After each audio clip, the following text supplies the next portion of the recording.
Hey everybody, welcome back. Doing another video today on the commute back home.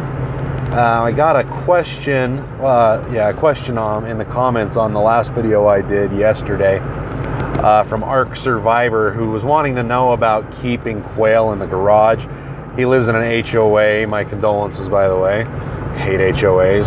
And they have, I guess, rules and regulations that prevent them from having hutches and coops and things like that in the backyard. Because heaven forbid some blue hair would have to see that when they look over their back fence. So he's considering keeping quail in the garage, which is what I do. And he said he's not worried about them being too cold because he has an insulated garage, and that's exactly what mine is. Although my garage is detached, I'm not sure if yours is detached or not. So I don't get residual heat from the house either, or any cooling from the house. It's all on its own. So it's not heated, it's detached, and it is insulated. And he's wanting to know, like, what the max temperature you would say would be inside a garage for the quail to still be okay.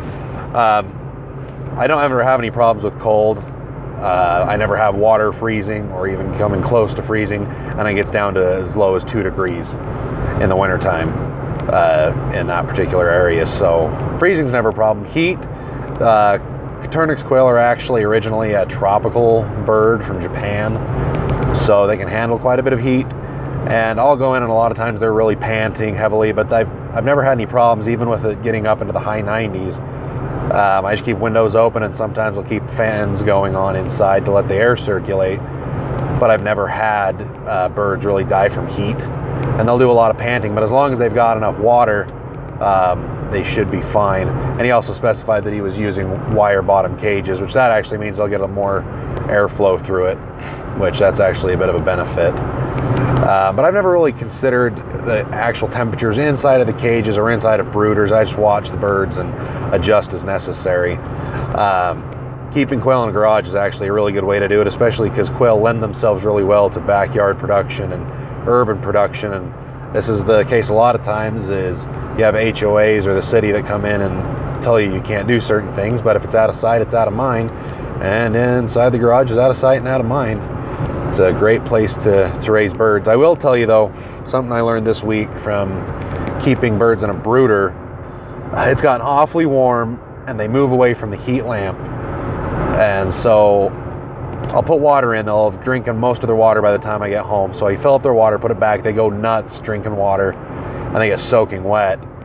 And then they try to pile into the corner to get warm after they've gotten wet, because once they're wet, they get cold. Doesn't matter if you got a heat lamp in there or not, or how warm it is, they'll get cold. And then they pile into a corner to get warm and dry, and a lot of them that are right there in the corner on the inside get smothered. And I've been doing that lately and trying to figure out how to make it all work, but I've had chicks die. I'll go in there and I'll have a dozen chicks dead because they got smothered into a corner. So I'm trying to figure out a better way to be able to water the chicks when it's hot like that. And I think the solution part of it is just putting more waterers in there so that they don't run out of water during the day, so they always have constant access to it. But if your birds ever do get wet, that garage is hot. It's 90 during the day, and even with windows going and air circulating, it still stays pretty hot in there. But you put that water in there, they're flicking the water around, and they get soaking wet, And even though it's super hot and there's a heat lamp on, they still get cold and need to huddle up in the corner trying to huddle together and keep warm, and they smother each other.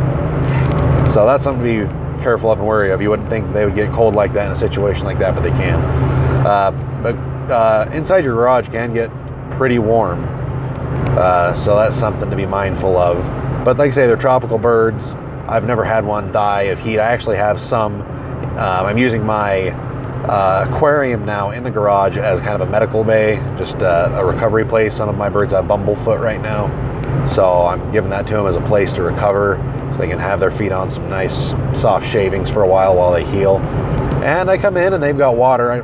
They don't ever run out of water, but I come in and they're panting sometimes, but they don't ever die from heat.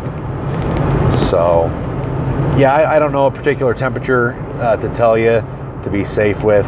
You just kind of watch the birds and see how they're doing. But up to high 90s, I'm sure it's getting at least that or a little more, keeping it trapped inside.